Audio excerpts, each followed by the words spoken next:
Il me fait plaisir de retrouver les collègues du Café politique. François Gravel, éditorialiste de l'Acadie Nouvelle. Bonjour, François. Bonjour Martine, des sujets intéressants encore une fois ce matin, y compris le fameux discours de Mark Carney à Davos, qui a mis la barre très haute. Un discours qui a eu lieu une semaine avant le discours sur l'état de la province de Susan Holt. Est-ce que Mme Holt va nous livrer un discours aussi marquant, aussi viral que M. Carney? J'ai de gros doutes. Martine, mais sait-on jamais? On ne sait pas. On en reparlera. Jacques Poitras, notre collègue de CBC à Fredericton. Bonjour, Jacques. Bonjour. Oui, j'attends aussi le discours de la semaine prochaine. J'ai quelque chose à dire à propos de ça avec mes cafés cette semaine. On a déjà hâte au café, mais là, on va lancer avec un tout premier sujet, les amis. On en a parlé déjà, ce café politique, et je vais commencer avec vous, Jacques, à Fredericton. Don Monahan, qui se lance donc officiellement, qui a donné des entrevues. Il veut succéder à Blaine Higgs à la tête du parti. Puis peut-être que les mots Blaine Higgs ne seront pas beaucoup prononcés par ce candidat, en fait. Ben, j'ai lu dans le Telegraph Journal que M. Monahan disait qu'il n'était pas attaché à Blaine Higgs, qu'il n'était pas là pendant ce mandat. Et je me demande si ça va être vraiment une dynamique dans cette course pour la chefferie entre lui et Daniel Alain pour peut-être se distancer de Blaine Higgs. Mais les deux candidats ont des différentes relations avec Blaine Higgs parce que Daniel Alain était un candidat pour Blaine Higgs et un député depuis 2020. Il était ministre jusqu'à 2023. Sauf qu'il a voté contre le gouvernement dans ce fameux épisode de la politique 713, a perdu sa poste, s'est pas présenté en 2024, mais a travaillé très fort comme bénévole pour des campagnes des candidats PC à Moncton en 2024. Maintenant, on a M. Monahan qui, c'est vrai, n'était pas là, mais qui se présentait comme candidat en 2024, qui a choisi d'associer avec Blaine Higgs après tout cet épisode de Politique 713, après que plusieurs conservateurs ont critiqué le style de leadership de Blaine Higgs. Alors, c'est une question très compliquée. Quel candidat est plus proche et quel candidat est plus loin de Blaine Higgs? Et j'imagine avec les membres du parti, certains sont des loyalistes de Blaine Higgs, certains sont absolument pas. Ça va jouer un rôle dans leur décision. Alors, est-ce que ça va prendre, François Gravel, un troisième candidat qui dit non, moi, je n'étais pas du tout nulle part là-dedans, j'arrive du champ gauche pour faire un petit peu d'obstruction dans cette lutte? Ou l'inverse, un candidat qui va assumer l'héritage de Blaine Higgs. Qui représentera la même chose.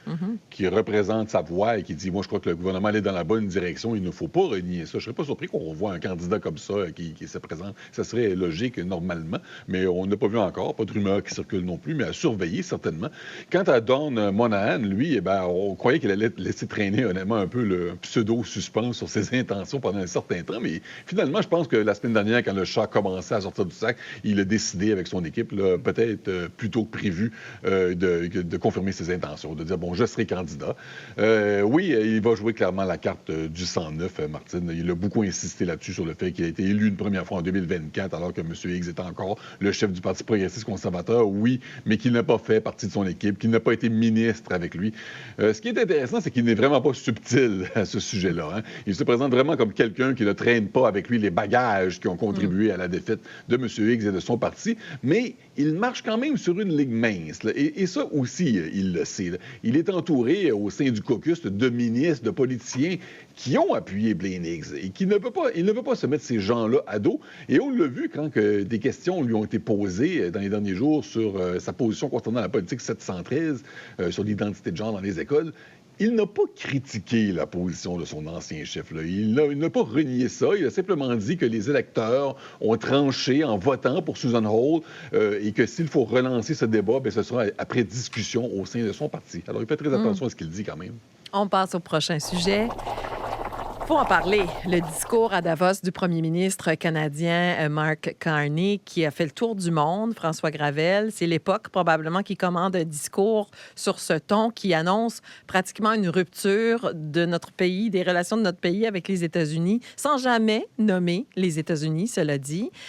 François, ça n'a pas pris de temps après que les questions qui ont émergé ont été, mais est-ce qu'on peut vraiment se dire qu'on peut aller au bout de cette idée-là dans le contexte actuel? Oui, des paroles fortes, mais les actions seront-elles aussi fortes? C'est la question que beaucoup de gens se posent. Parce que on peut dire ce qu'on veut, mais contrairement à l'Europe, nous, le Canada, on n'est pas séparés d'un océan avec les États-Unis. C'est notre voisin. On doit le gérer. Mais en même temps, c'était intéressant, très intéressant comme discours. Surtout, je pense que ce qui était important ici, c'est le contenu, oui, mais surtout le moment. Là. Vous avez dit l'époque, Martine, je pourrais dire le timing aussi, pendant lequel il a été livré. Là, avec Donald Trump qui devait prendre la parole le lendemain à ce moment-là, qui menaçait encore de prendre possession du Groenland. Il a reculé un peu partiellement sur cette question-là depuis. Et pendant ce temps-là, il y avait les Européens qui, eux, étaient fermes sur le fait que le Groenland n'est pas à vendre ni à prendre. Mais en même temps, on voyait qu'ils essayaient encore de ménager les susceptibilité de M. Trump et de sa garde rapprochée. Le monde occidental, on va dire ça comme ça, avait besoin que quelqu'un mette son pied à terre et dise « c'est assez ». Et M. Carney a saisi cette occasion-là, brillamment, là, pour s'inscrire comme l'homme providentiel. C'était une surprise, comme je viens de le dire, le Canada, en tant que voisin immédiat des États-Unis, prend toujours un risque de mécontenter son puissant voisin. Mais M. Carney a décidé de prendre ce risque-là. Il le fait avec éloquence. J'ai lu le discours hier à tête reposée. Un discours qu'il a rédigé lui-même, selon ce qu'on nous dit à Ottawa. Et ça lui a souri. Et en plus, on a vu M. Trump reculer et abandonner, peut-être temporairement, ses menaces d'envahir le Groenland dans les heures qui ont suivi, pas en lien directement avec le discours, mais quand même, ça a donné raison à M. Carney qui lui disait si vous n'êtes pas à la table, vous êtes au menu. Et je pense qu'il y a beaucoup de gens qui avaient besoin d'entendre ça. Et c'est pour ça que ça a frappé aussi fort. Chantal Hébert parlait, Jacques Poitras, du plus grand discours d'un chef d'État canadien sur la scène internationale. C'est pas rien. C'est pas rien. Et juste pour mesurer un peu, j'étais à Woodstock mercredi pour un reportage. J'étais dans un restaurant avec mon cameraman pour dîner. Puis les 3 tables le plus proches à notre table où on pouvait entendre la discussion, tout le monde parlait de Donald Trump et Mark Carney. Alors, je pense que ce discours n'est pas nouveau pour les Canadiens. Mark Carney parle d'une rupture depuis longtemps, mais c'est la première fois que ces concepts-là sont sur la scène internationale et qui ont vraiment eu un impact international. Je pense que l'atmosphère au Canada, avec toutes les menaces de Trump envers Greenland, on crée la même atmosphère qu'on expériençait l'année passée quand il commençait à parler du 51e État, toute sa annexation. Alors, je pense que la tension de le pays était sur ce discours-là à cause de l'impact international, à cause de cette atmosphère-là. Le discours, je pense, clarifie certains concepts, parle d'une réalité que tout le monde doit accepter. Même Pierre Poilievre a félicité Mark Carney sur le contenu. Et ça peut aussi aider le Canada sur la scène internationale, établir un peu un marque ou une réputation qui pourrait nous aider si nous commençons à construire des nouvelles choses, des nouvelles modèles internationaux. Nouvelles alliances. Ça nous aide à jouer un rôle principal, je pense. Les puissances moyennes à l'action. Exactement. C'est à peu près ça le message. On va passer au 3e sujet. Je recevais un petit peu plus tôt à l'émission la ministre des Aînés, parce qu'on enlève responsable dès maintenant. Donc, une ministre complètement consacrée aux aînés. Je vais poursuivre avec vous, Jacques, à Fredericton, mais sans le ministère, en quelque sorte. Alors, on donne presque entièrement la demande qu'avaient les associations de foyers de soins, mais pas tout à fait, là, du côté du gouvernement provincial. Je ne veux pas créer l'impression que je suis dans ma poste pour trop longtemps, là, mais après 25 années, j'ai vu beaucoup de ministres responsables pour quelque chose, des ministres dès quelque chose. Ça signale pour un gouvernement que c'est une priorité politique. Les organismes sont contents parce que c'est maintenant facile à trouver quelqu'un de se réunir avec lorsqu'ils sont à Fredericton. Mais quand le budget reste la même, le nombre d'employés reste la même, l'approche reste la même, qu'est-ce que ça change? Susan Holt dit qu'elle veut être jugée sur les résultats et non pas les investissements qu'elle fasse. Alors, quels seront les résultats? Le budget, les employés et les politiques l'approche peuvent toutes changer sans un ministre des aînés ou sans une ministre responsable pour des aînés. Tout ce que ça prend, c'est des décisions d'un gouvernement. Alors, ça peut mettre un focus sur l'enjeu, mais je pense qu'on doit voir les résultats de ce changement avant de vraiment le juger. Vous, François, qu'avez-vous lu là-dedans? Quel bizarre de patente.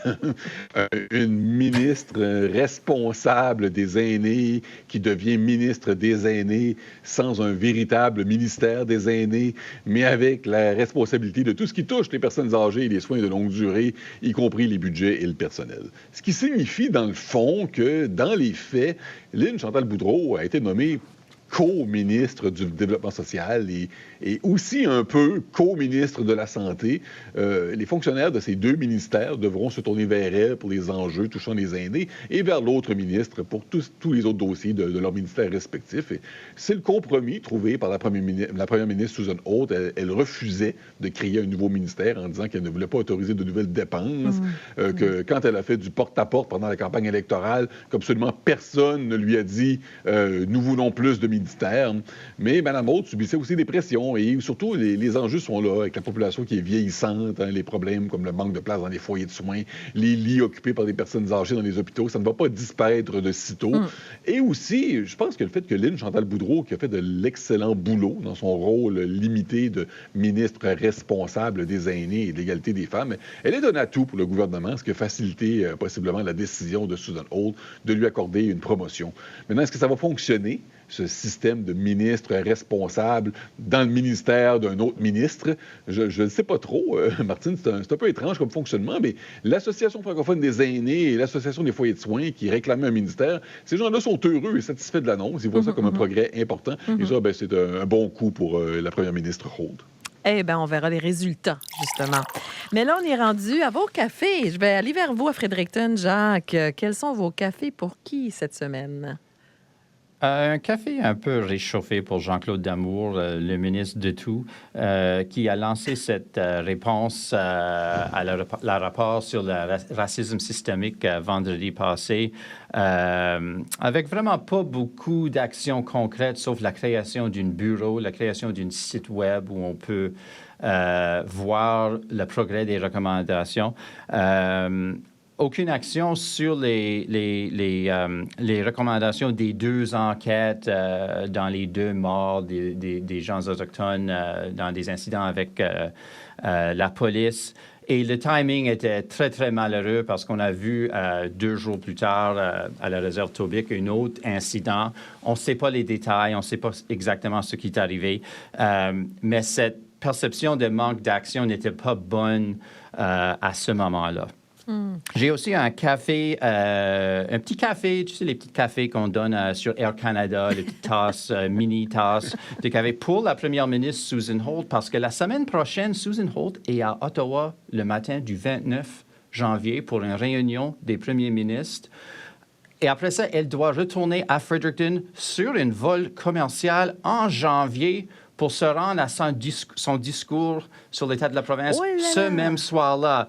Alors, espérons que Susan Holt, pour Susan Holt, que la vol serait à l'heure, pas nécessairement trop certain, et qu'elle va consommer un café d'Air Canada et non pas un café de Starbucks à l'aéroport d'Ottawa ce soir-là. Merci, Jacques. Vos cafés, François Gravel. J'offre mon premier café à Don Monahan, dont on vient de parler, le candidat à la course à la direction du PC, mais aussi au conseil municipal de Mascouche, au Québec. On en a glissé un mot la semaine dernière au Café politique. M. Monahan a été conseiller municipal pendant 8 ans à Mascouche. Alors, j'ai fait une petite recherche pour nos auditeurs du Café politique pour vérifier là, si M. Monahan ou le conseil dont il était membre ont été pris dans de sombres controverses pendant ces 2 mandats, en espoir de vous sortir un scoop ce matin. Eh bien, non, Martine, pas de squelette dans le placard mascouchois de M. Monahan. En fait, Mascouche a été auparavant dirigé par un maire hyper controversé là, qui s'appelait Richard Marcotte, qui s'est retrouvé dans l'actualité pour de mauvaises raisons, avec des allégations de fraude, d'actes de corruption, d'abus de confiance, du lourd. Là. On le surnommait le maire roi. Et des accusations ont été portées, mais M. Marcotte est décédé avant le procès. Sauf qu'en 2013, il y a eu un changement de garde. Il y a un nouveau maire qui est arrivé arrivés, une nouvelle équipe, de nouveaux conseillers. Et c'est là-dedans qu'est arrivé Don Monahan. Et cette équipe-là n'a pas fait du mauvais boulot parce que, ils ont été réélus pour un deuxième mandat. Mais surtout, en 2019, le ministère des Affaires municipales du Québec a déposé un rapport confirmant que l'époque de la corruption et de la collusion à Mascouche était chose du passé, que le processus contractuel a été remis en ordre. Et ça, c'était pendant les années de M. Monahan au Conseil. Donc, rien de scandaleux dans le dossier. C'était mouvementé, mais rien de scandaleux dans le dossier municipal québécois de Don Monahan. En fait, c'est tout le contraire. Il s'en est bien tiré. Et café aussi à la PDG du réseau de santé Vitalité, le docteur France Desrosiers, qui a confirmé que Vitalité n'atteindra pas son objectif de ne plus employer des coûteuses infirmières d'agence d'ici la fin février. Ce que je ne vois pas nécessairement comme une mauvaise nouvelle budgétaire peut-être, mais si les infirmières d'agence sont encore dans le système, c'est qu'il y a encore des hôpitaux et donc des patients qui ont besoin de celles-ci. C'est probablement mieux de retarder leur départ que d'annuler les services et les rendez-vous en raison de manque de personnel. Hey, je vous souhaite du bon café chaud réconfortant de votre choix. Merci beaucoup pour ce beau café politique. Jacques Poitras, on continue de suivre vos reportages à CBC et on lit vos éditoriaux dans l'Acadie Nouvelle. François Gravel, à la semaine prochaine. Merci, à la prochaine. Bon vendredi.